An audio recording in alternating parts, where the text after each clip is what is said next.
Tonight on Sightings, a family is terrorized by a deadly poltergeist. I raised my arm up, and there was bites all over, and they were like biting through me.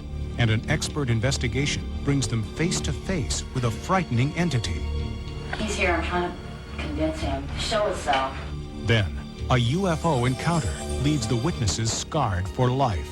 It's a composite of many UFO cases all rolled into one with very horrifying results. And evidence may reveal government involvement. And did an ancient curse turn this Hawaiian paradise into hell on earth? The people that had stayed there saw dead bodies floating in the ocean. They had terrible, terrible odors in their rooms. We were told, don't scare away the tourists. At that point, it started to appear. They had large, dark eyes, claw-like hands. I began sensing and knowing and feeling. I do believe in life after death. I mean, I've been there. We have not scratched the surface of what the mind can do. It's a connection with the unknown.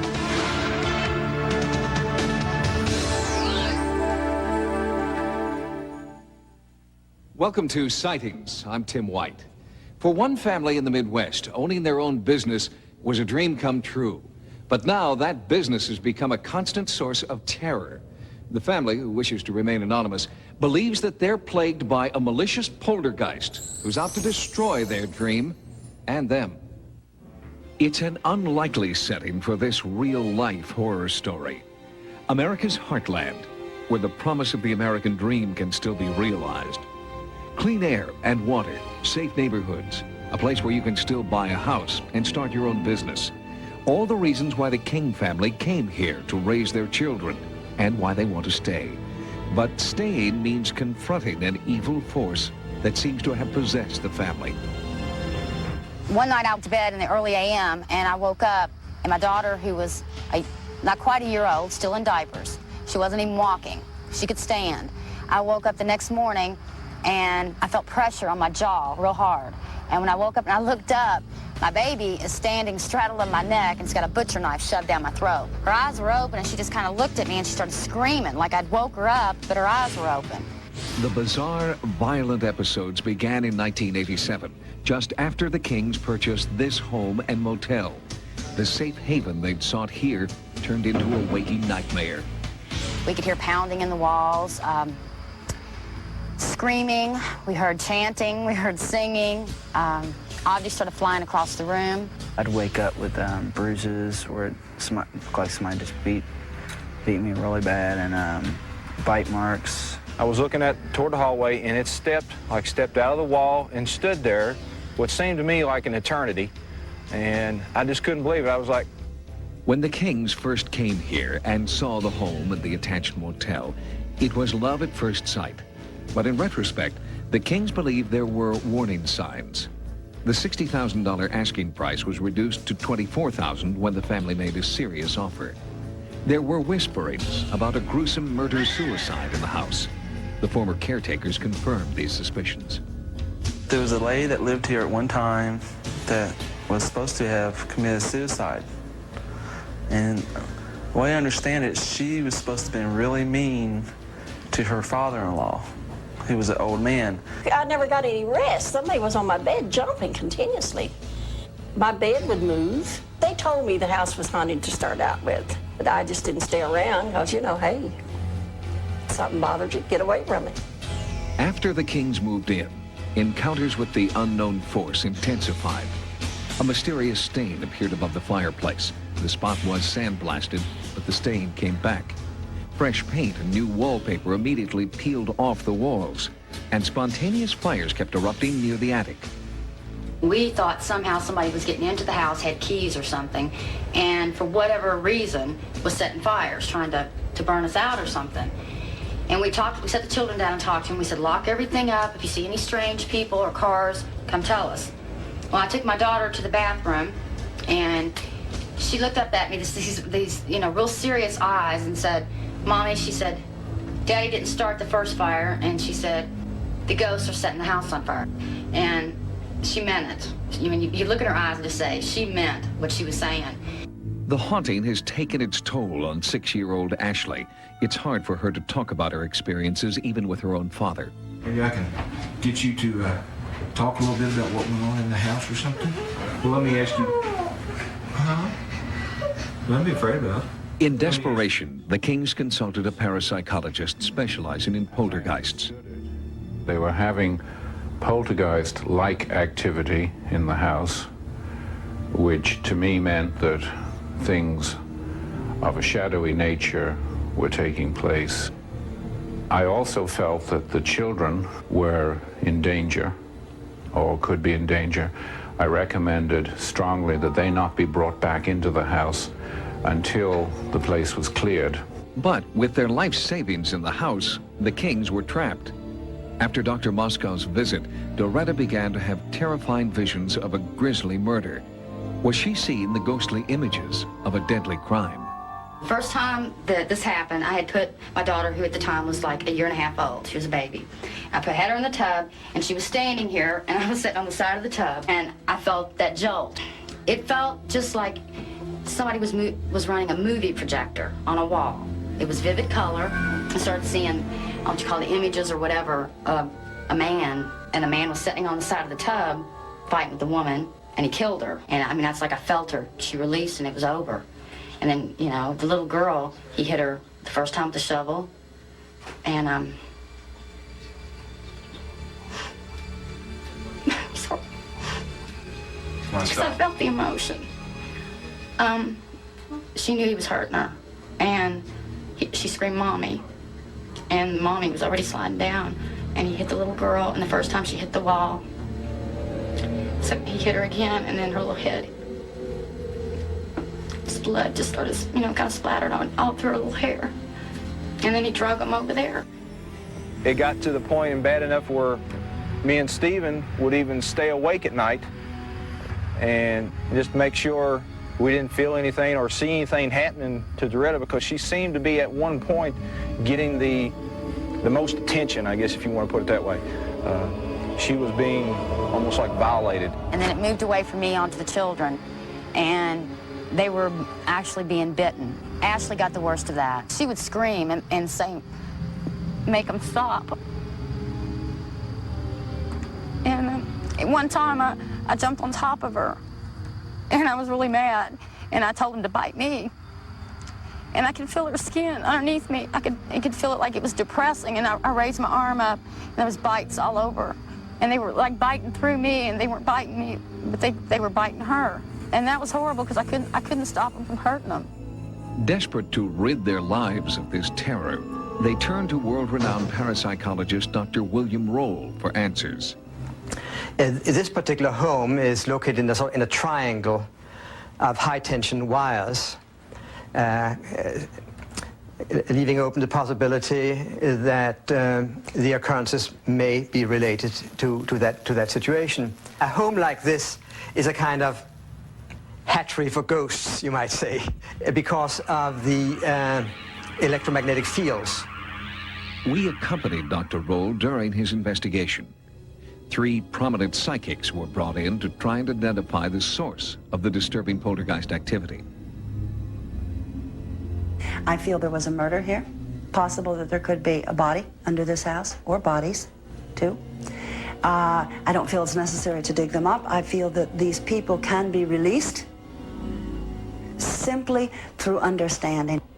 The investigation proceeded. Finally, at 4:17 a.m., a breakthrough. The presence of an entity was strongly felt. Although our cameras couldn't pick up an image, Doretta felt she had made contact. He's here. I'm trying to convince him to show himself. Any idea where he might do that? He's standing right here. You gotta work with him. I mean, this is the first time he's ever even attempted to be nice. It's building. Right there. Where? Can you touch where it is? Even one of our skeptical crew members felt the presence. I feel it, and I see right there. Yes, right here. Just give him some, we're negotiating here. My hair is standing on end. Come on, man. So strange. It's dissipated after all the activity of the evening. Okay. Calmed down. There it was. Families who live in a home like this may experience, because of the place they're at in their lives, may experience events that have happened in the past in this house, in a house like this. There seems to be something that we call place memories. It's not only brains and minds that hold memories, but places also hold memories. We raised the children that monsters weren't real and there wasn't ghosts and boogeymen. And we raised them to be really secure in that. And when this happened, and when it all came about, suddenly our belief system and what we taught our children was turned upside down and shook. And they looked at us, and it was that look of, you know, we trusted you. Despite the work of the parapsychologists, the Kings were finally forced out by the entity. They wanted a safer home for their children, but finances have made it impossible for them to abandon the home they own. They've had to move back, and no one can predict what awaits them now. Coming up next, a UFO encounter leaves the witnesses scarred for life. It's a composite of many UFO cases all rolled into one with very horrifying results. In recent years, there's been a marked increase in the number of people who claim to have had contact with alien beings. Some of them tell disturbing stories of abuse and claim to have real physical scars from the close encounters they found terrifying. When it comes to UFO encounters, Hollywood has had a field day. The movies have portrayed aliens as comical spacemen or as benevolent creatures. But the movies we love to laugh at have nothing to do with reality. Reality is a woman named Vicki Landrum. I'd go to the grocery store and people would make fun of me.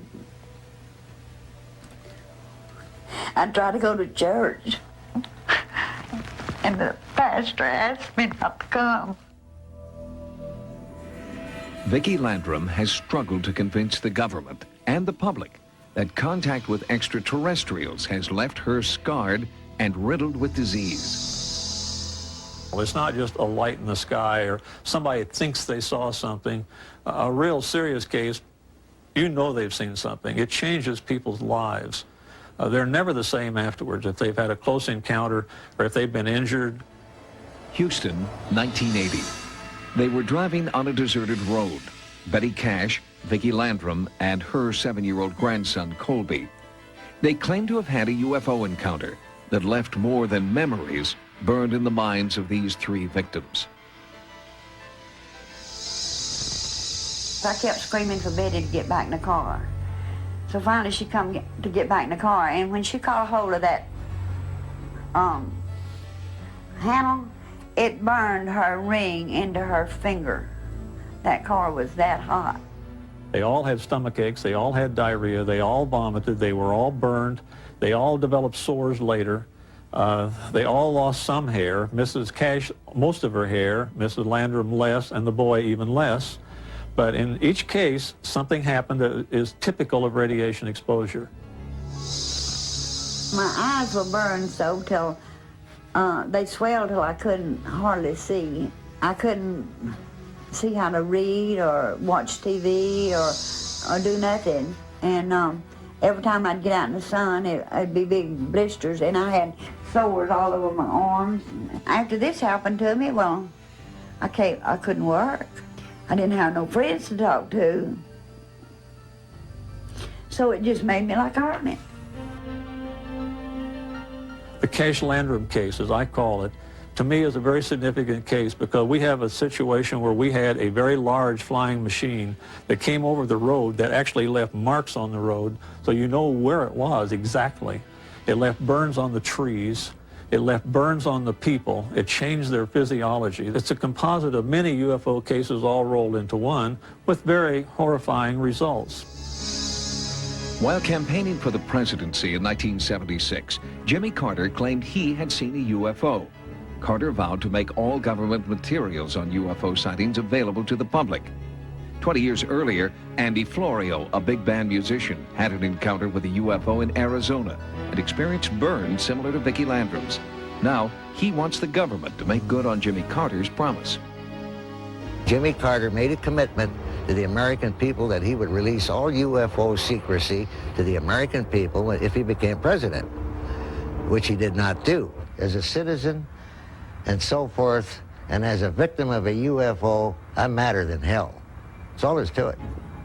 My elbows burned me 37 years, man. It's going to burn me the rest of my life. I know it. It's burning me now. There are many secrets in this world kept by various governments and various peoples. In this particular case, if someone would just say what happened, whether it was extraterrestrial or it was a military experiment or whatever, we would all rest easier in knowing that it's something that's known. Although the government claims no responsibility, an Army colonel was sent to investigate Vicki Landrum's claims. He questioned me and I answered him, and then he told me that people had died for less than what I was trying to do. Some investigators suggest that the colonel's subtle threat was linked to helicopters Vicki saw surrounding the UFO. The helicopters came from different directions. There were groups of them that came in waves. One group came from the southwest, one came in from the east, and they all converged on the same area. Several of the helicopters flew around this object like they were trying to hem it in. The government wanted to experiment on something, and they taken the lives of people to do it. Our system is not set up to explain the unexplainable. People all over this country are mysteriously injured, even killed every year. Vicki Landrum believes some of them may have met with deadly alien forces. Because she is seriously ill, Vicki won't be silenced. She speaks out in the hope that others will not suffer her terrible fate.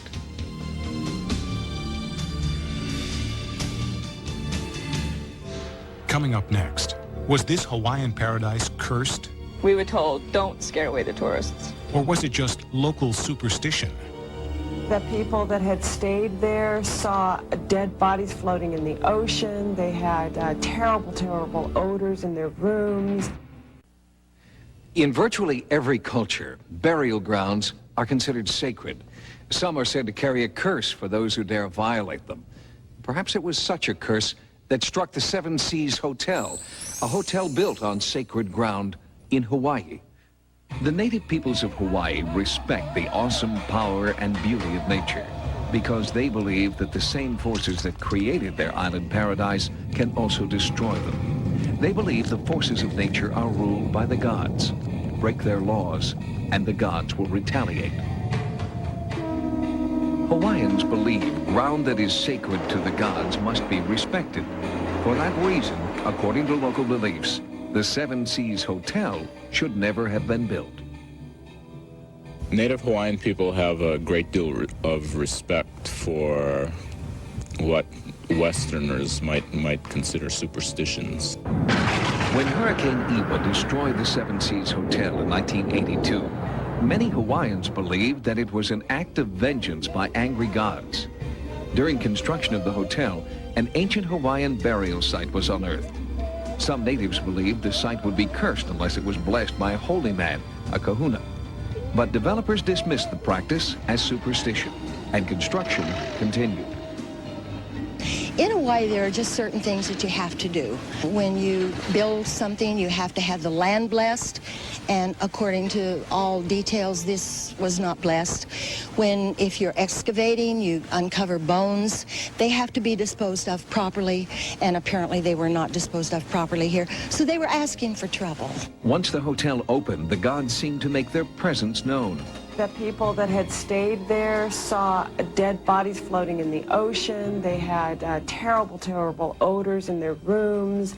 They had birds attack them in the dining room. A lot of the local people that had originally started to work there experienced many, many eerie things, and a lot of them quit working. Me, I worked one night. I was night shift, okay? Then I was cutting my vegetables. Then I don't know from where that thing came, rainbow color, spinning like that against that icebox. So I started funny. I took that knife and I started cutting the shadow. I said, don't you ever bother me because I don't bother you. Julie Coe was 14 when she and her mother moved into the hotel in 1977. They stayed for 6 months in room 13. My mom would work late at night, and so I'd be home by myself doing my homework and what all. And they'd just play games with me all night long. The only way I got rid of them, an old local woman told me, she said they hate swearing. She said they absolutely hate swearing. And one night I had just had it. I couldn't sleep. I couldn't read. They were just making too much racket. They were making me very uncomfortable. And I got up on my bed and screamed every four-letter word I could think of in every combination I could think of. And by gosh, if they didn't settle down and leave me alone for the night. You'd hear it like every other night. The knives hitting in the wall. Toilets flushing. People walking on the carpet after a while. You just get used to it. We were told, don't scare away the tourists. You know, if they hear spooky noises, don't tell spooky stories. You know, make an excuse for the toilets, anything. Seven Seas was a nice hotel. Not fabulous, but a nice view. So people came, but they didn't expect the spooks at night. The hotel was plagued by disturbing events. Then, finally, Hurricane Iwa roared in and destroyed the Seven Seas Hotel. Was it simply the force of nature at work? Or was it a deliberate retaliation by spiritual forces who were angered by the desecration of an ancient burial site?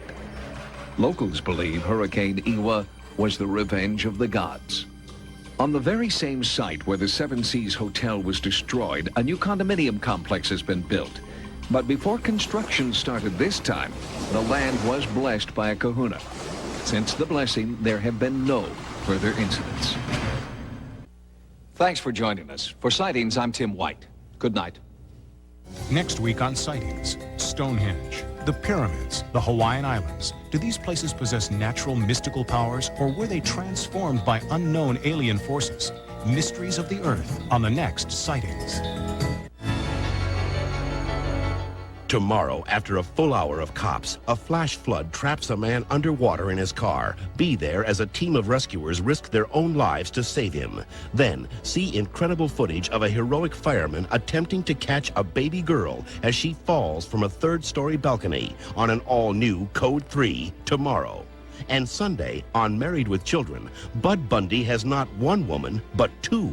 Could this be the end of civilization as we know it? Married with Children, Sunday after In Living Color and Rachel Gunn.